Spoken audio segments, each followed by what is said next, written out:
All right, students, last time we were here, we talked about pride, and we talked about the proud penitents, but we didn't get quite through all of Canto 12. So we talked about the punishments, and something I want you to keep in mind during the lecture today and just during the Purgatorio in general are the representations of art on each of the 7 terraces of Purgatory. Specifically, I want you to think about the medium of the art. In the proud, or amongst the proud penitents had to see examples of humility carved into rock above them, which then raised their perspective. They had to look up to them in the same way that they looked down on them in life, or look down on others in life. Well, then they find themselves looking at carvings beneath their feet, those of the proud. And so those who are proud are now fallen beneath the feet of those who were once proud, or those who were once proud are, how should I say this? Those who held themselves above are now trampled below those that they would have held themselves above or believed themselves to be greater than, essentially showing that are the figures of pride as good as they thought they were? No. They are balancing their perspective by now enduring that which they refuse to endure in life. And so it's very interesting. We talked about the examples of humility, of Mary in the Annunciation, of King David dancing naked in front of a fire, and of Emperor Trajan doing the will of a peasant woman who was a widow rather than going on his campaign. Well, here are now the examples of the vice that we see beneath our feet as we are bent underneath the weight of a rock. And, well, these are some big examples. I'll tell you just a little bit about a few of them. I think there are 13 in total. And just something to keep in mind there is there are 13 examples of pride, and there are 3 examples of humility. What is being said there? Well, at the very least, mathematically, it seems as if there's a lot more pride than there is humility. Not only in the real world, but also in literature as well. Some interesting, meaningful looks being shared multiple times back there I'll have to ask about later. And so, here are some of the examples. Lucifer and Briareus. Lucifer is, of course, for the Christian faith, and those during Dante's time in the Middle Ages in Italy, not called Italy at that time, of course, would have known well about Lucifer. He is considered a figure of pride. Why pride? Well, he believed himself to be the greatest being in all existence, and he was mostly correct according to story, except for this one being who created him, which would have been God. And so, Lucifer, supposedly, and this is a story that Dante will retell in the Paradiso, took 1/3 of the heavenly host of angels and led them to perdition against the heavenly host of God, led by the archangel Michael. And this is also how it will be told in Milton's Paradise Lost. Michael and the 2/3 of angels defeat and cast down Lucifer, and he goes down all the way into, well, what we know as the Inferno in Dante. And the idea behind him, which is the idea similar to Achilles from the Iliad, seems to be that even if you have every gift in the world and are amongst the greatest of your kind, whether it be human or angel, can you still lose it all? Can you still fail? Are you still in some way not as perfect as the concept of perfection? The idea, obviously, is yes. And I think that that's an important thing to keep in mind, especially if you happen to be a human, not an angel. The fact that you are mortal, that you do degenerate because you were born, is an important thing to keep in mind. Because when you understand that you are part of a chain, not only in space, with your state and nation, but also in time with all your ancestors, do you understand the purpose of existence, for example? Because it is only when you believe you are perfect, alone, responsible for yourself and no one other, that you start to act in an antisocial way, I would say. And that seems to be particularly the problem of the figure of, say, Lucifer. That though he could have done the most good with all the gifts he had, he did the least amount. He did the most harm. And it's a very similar story with Achilles from the Iliad last year. Even though he had the greatest capacity to help his own people, he ends up, A, not defeating the Trojans, and B, because of his own childish wishes, getting his own best friend killed. And so, I suppose that also says there are no guarantees in this life. Okay, some other characters. Nimrod, we know Nimrod from the Tower of Babel. Niobe, we know Niobe from actually last year in the Iliad, book 24. She is the foolish woman who said that she had 14 children. Latona or Leto only had 2. So, well, Leto said, Apollo and Diana or Artemis, go get rid of her children for me so that I have more than she does. And, well, that's what happened. Her pride in what she had led to her losing what she had. I think that's a good way of looking at that. Arachne, she has a very nasty story.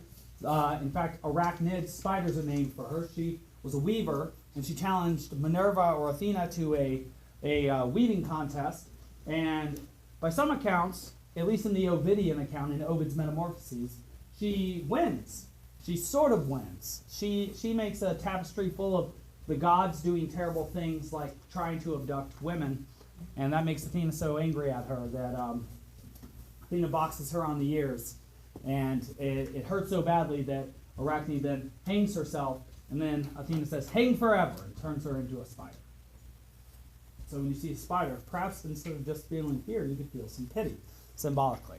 All right, we also have some peoples. Assyrians, those are the Babylonians. Those are the people that conquered and defeated the Jewish people in the BC times, I think twice. And also where the first mythological accounts that we have come from, those of the Mesopotamians, those of Marduk and Tiamat and Apsu, as well as our first ever epic, the Epic of Gilgamesh, which is, I think we still have it in Sumerian and Assyrian as well. That's the Babylonian language. Maybe actually Akkadian is their language, I believe. Perhaps we have it in that language. I think an older version. I'd have to look into it. And of course also the Trojans, who never ever thought they would fall and had every reason to think they would never fall, except for the devices of Ulysses, who came after them. Apparently the idea we're getting over and over and over and over and over again here. Peoples, Towers of Babel, ultimate mythological beings. No matter how great you are, no matter how powerful you are, can it all disappear? And that's what we're supposed to keep in mind on this wonderful terrace. All right, I just want to go very quickly through these 3 men that we meet here. I don't need you to know them very, very well. So one is named Umberto Altobrandeschi, and he laments, and each of these men is going to represent a different sort of pride that one can have. Laments the arrogance that was common in his family. So he has family pride. He's like the sort of kid you might know whose dad owns a car dealership and gets a really nice car when he's 16, is like, yo, look at my really nice car, and you might think this thought to yourself, that is a nice car. You must be really happy that your dad is so successful. Because his success is what you have been riding on your entire life, or something like that. And that's what Umberto is all about. He came from powerful Ghibellines who controlled territory in the coastal region of Tuscany. All you really need to know, for me, is that he's proud of his family. Oderisi da Gubbio. He was a talented miniaturist and illuminator. Miniaturist is somebody that makes little mini carvings of things. And an illuminator is somebody that makes very beautiful pictures on medieval codices or manuscripts. So if you ever seen one of those books that has a really stylized first letter on the first chapter, like a big L with a picture around it, that is an illuminated picture. That is an illuminated manuscript. And I think the very idea of illumination is very interesting because it seems to suggest that the pictures you draw based on the words are in some way representative of the illumination you have received from the meaning of the words that you then represent in art. Which is a magical thing that only humans can do. Read some crazy looking symbols, develop some images in their minds based on those, and then articulate those symbols in art. Very bizarre behavior. You do not see many rhinos or dogs doing that sort of thing. All right, something else about Oderisi. He worked for Pope Boniface VIII, but we won't hold that against him. All right, the last person, the person you need to know best.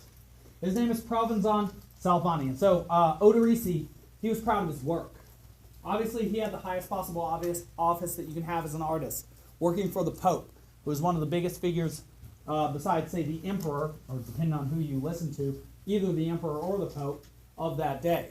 And so Provenzon Salvani, he was a prominent Ghibelline general. And again, we notice multiple Ghibellines here in Purgatory.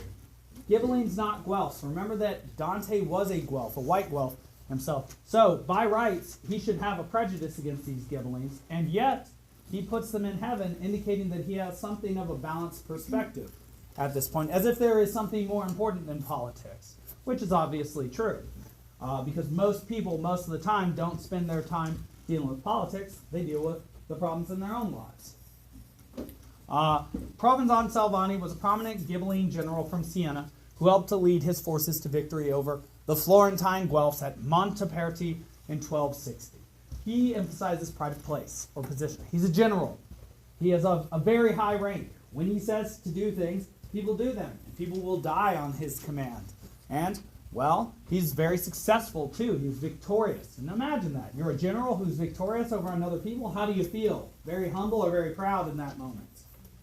Extremely proud. You feel like you're on top of the world. Will you stay there?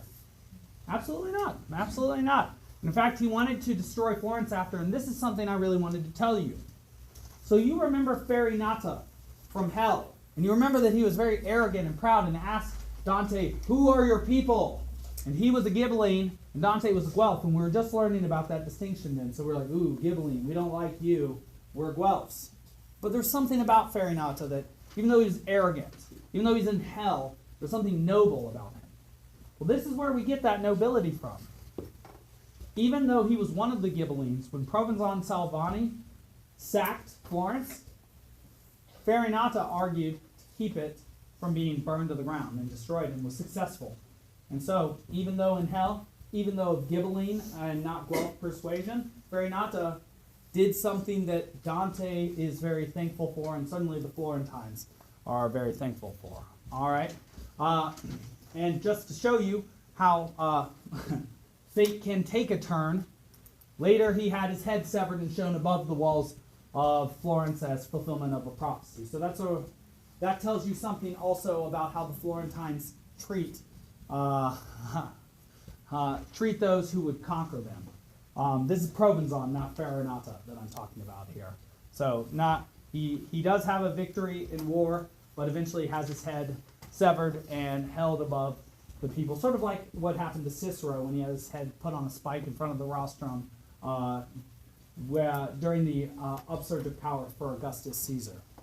All right, and he, like we saw with Manfred, made it into purgatory, like we saw in Buonconte, made it into purgatory by a single humble act. He literally begged his fellow citizens for ransom money to win the life of an imprisoned friend. So a very interesting sort of dual life, and perhaps representative of something like a human life. That when he needed the money to ransom a friend, he begged others. And because of that begging, even though he had been very proud, was going to lose his head later, which is also an indication of being proud, having your head cut off as if your head was no good to you. Well, he does make it into purgatory because he shows the full range of human emotions. He shows a certain amount of recognition of, his fundamental equality with others. It's hard to say exactly what it means when you do humble yourself. It's as if you place yourself beneath others and put yourself subject to their will because you have faith that they will give you what is right. Yes, that strikes me as a strong definition. All right. Let's talk about envy, and we have a couple images up here immediately. The first thing we notice when we look at all three of these images is there are people in cloaks sitting shoulder to shoulder, sitting around, sort of cowering together. Well, the reason they're cowering together, especially if you look at this image of the spiral going up the mountain, is that, well, there's not much of a barrier on the edge. So if you couldn't see very well, you'd be really nervous about doing what? Falling off the edge. And which is very interesting given that envy is right above pride. Because one of the most famous quotes about pride is, "Pride cometh before the fall." So it's almost as if those who are proud are at the bottom of the mountain precisely because they have what? Fallen. Exactly right. And it's almost as if And this is an interesting thing. Dante does seem to believe that pride is the foundation of all sin, but that envy, which is also not included in its own specific circle in the Inferno, also has a place in the foundation of all sin. Well, why would that be? Well, it's for the same reason that these souls are all huddled together. They're huddled together, not wanting to fall off the edge. That's probably because they can't see very well. Well, here's their punishment. The envious crowd together with iron wire sewing shut their eyes. Iron wire. And that's very interesting for several reasons. So it means that they are effectively blind here. And in fact, we hear that tears are escaping out from between the threads of iron. First thing is, who sewed their eyes shut? And the answer is most likely, if they are purging their own sins within purgatory, that who must have shut their eyes during life? Themselves. Very good. Very good, very good. And with iron too. It's as if life calls out for you to see it, and you must force yourself not to see it for what it is in this conception. That what's natural is just to open your eyes. What seems to be unnatural and subject to artifice is putting iron wire in your eyes and closing them. It's as if it's a very unnatural thing to feel envy. And so, well, what is envy exactly? Well, we know from Latin the word envy comes from invidia, which is invideo, which means not seen. So it literally means not being able to see. But Dante's definition, I think, is a very good one. It sounds a lot like the word we use, resentment. And so we meet our first person, Sapia, and she illustrates for us the idea of envy, the essence of envy. Basically, it's this: hating when other people have good things happen to them, or receive good things, or do good things, and loving it when bad things happen to them. There's a German word with a very similar meaning to this. It's called Schadenfreude. I think it means literally hate of joy, or something like that. Freude means joy, which is a funny thing about Sigmund Freud. If you ever studied that psychoanalysis, his name meaning joy. But yeah, it seems to be hating the good for others and loving when they feel harm. And, well, here's her story just very slightly, just to show how nasty and ugly envy and as an emotion can be.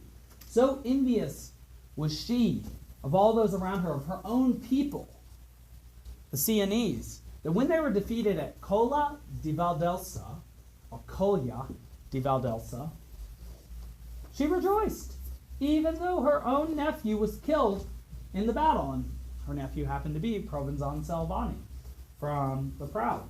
So,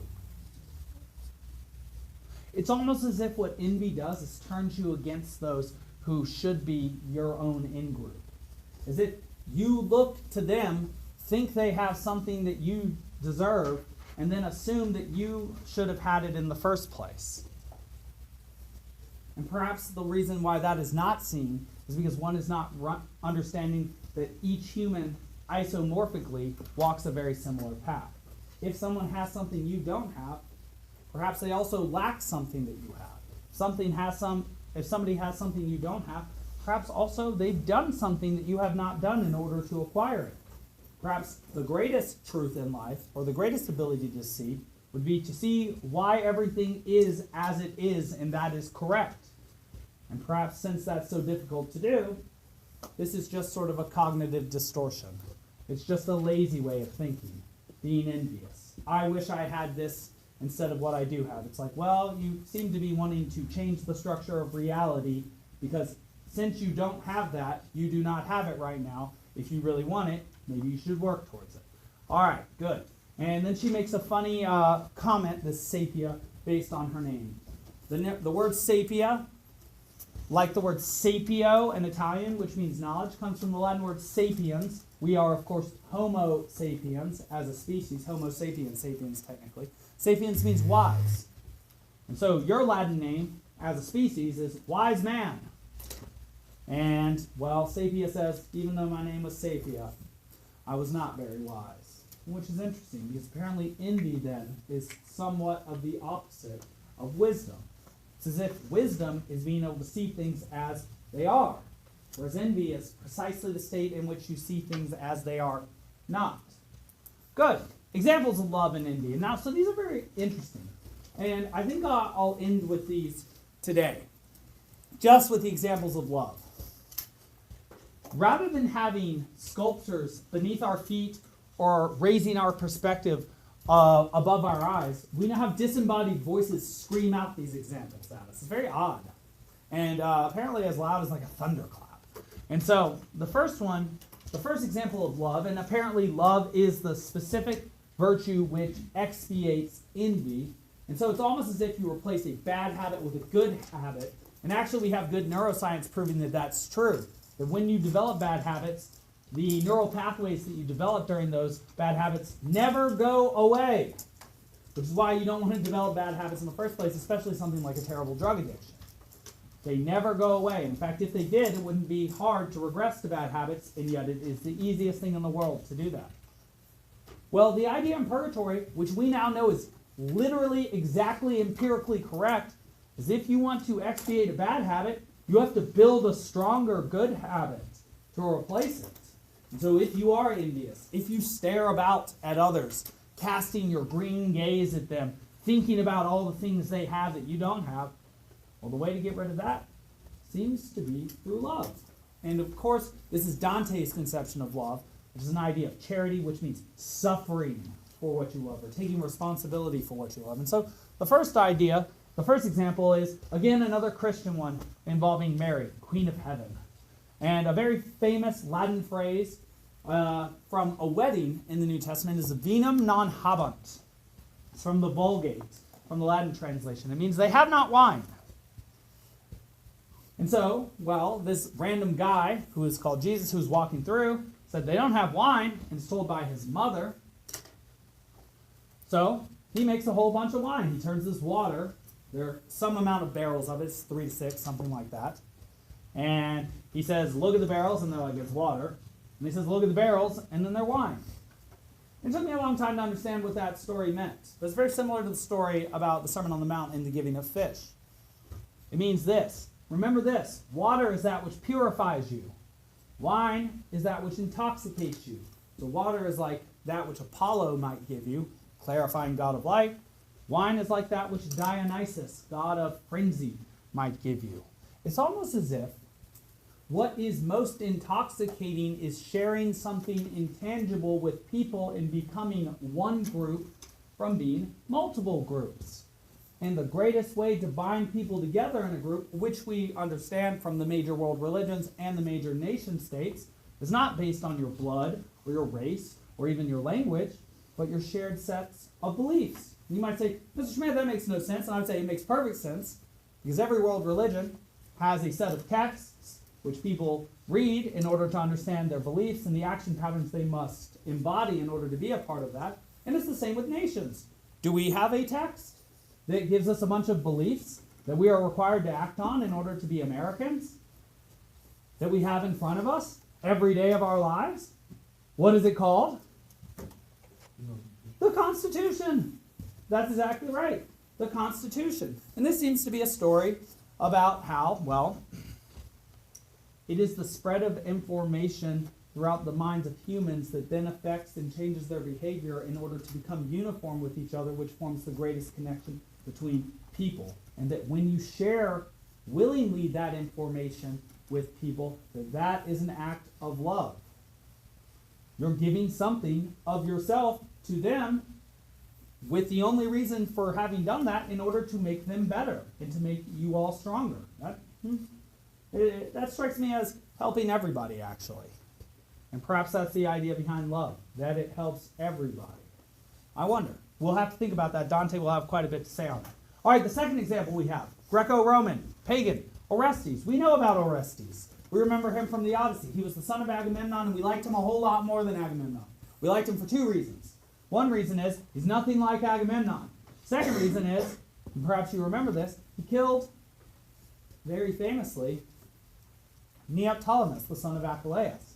So it's very funny that Agamemnon and Achilles, who hated each other for a time, at least, perhaps longer than a time. Achilles looked down on Agamemnon for being weaker than he was, and yet it's Agamemnon's son who will kill Achilles' son. And again, that pride element. What happens at one time to somebody else will probably at some other time happen to you. And just as we know from the fall of Troy, which looked like an Achaean win, which eventually led to the fall of Mycenae, Argos, and Phthia to the Romans. So the Trojans being related to the Romans, the Trojans being the ancestors of the Romans, then eventually get their revenge. Very interesting how that sort of thing happens. So I am Arrestees. So this is a story just like Spartacus, if you've ever studied or seen that. I think there's a Netflix show about it now. Well, Arrestees, he kills his mother, Clytemnestra, because she had killed his father, the king of Argos, or Mycenae, Agamemnon. He was then brought to trial, at least in this account. And a man asked, "Who here is Arrestees?" And he had grown up with a great friend named Pylades. And his friend, wishing to take his place for him, and I think there's a very strong example of sacrifice here. Says, "I am Arrestees," tries to take his place. But then Arrestees so loves his friend that he stands up and says, "I am Arrestees." And so the judge or people in front of them wishing to kill Arrestees see this dual act of charity. One man trying to die for another because he loves him so, and the other refusing to let him die for him because he loves him so. I don't know how this story actually ends. I think they're both let off. That would be very sweet, but I'd have to look it up. All right, and then we get a third example. And this third example comes from a very famous part of the New Testament called the Sermon on the Mount. And just symbolically, you might want to understand that whenever a character is on a mountain is above a plain. That means they are speaking from a place of higher what?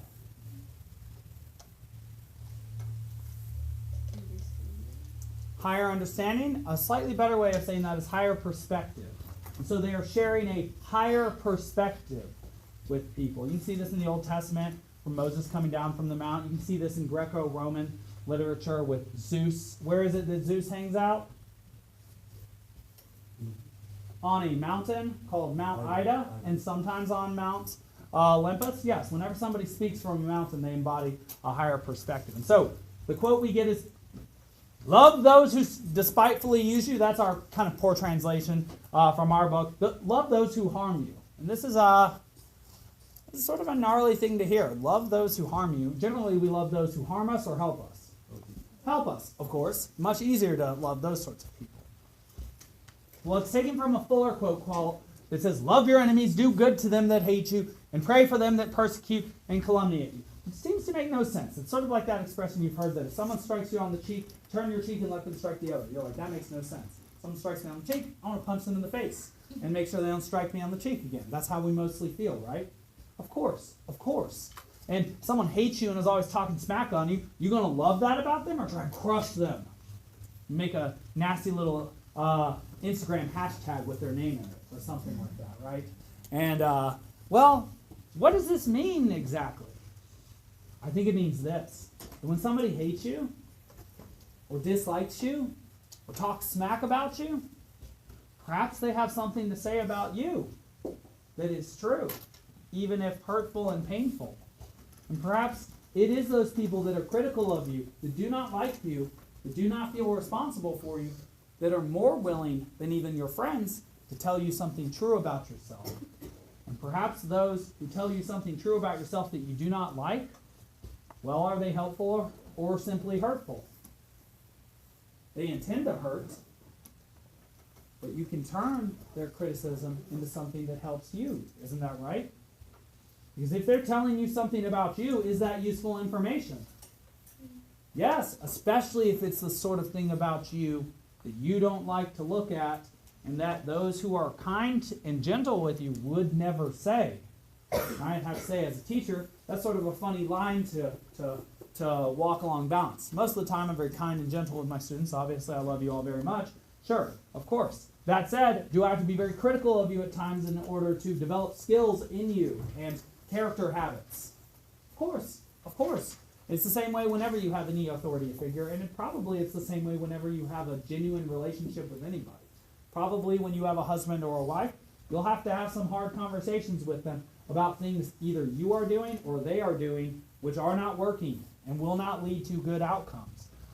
You certainly know that if you've ever had a coach, they are going to sit you down if your attitude isn't quite right, or if you just keep making the same mistake. And they're going to talk about how you're hurting the team. If you have a teacher, a really good teacher, probably someone much better than me, and you just keep coming to class, you look tired 3 days in a row, you're not paying attention, you're acting out in some way, they're going to talk to you. They're going to say, listen, you're hurting the classroom environment. What's going on with you right now? We need to get you back on board.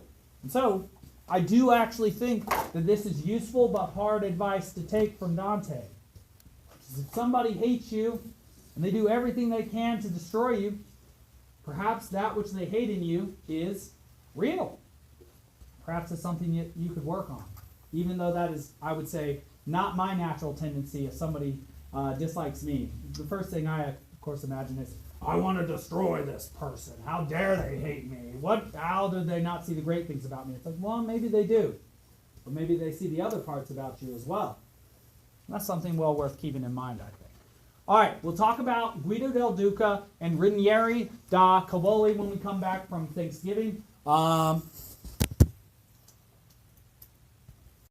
podcast you just heard was made using Anchor. Ever thought about making your own podcast? Anchor makes it really easy for anyone to get started. It's a one-stop shop for recording, hosting, and distributing podcasts. Best of all, it's 100% free. Sign up now at anchor.fm/new. That's anchor.fm/new to get started.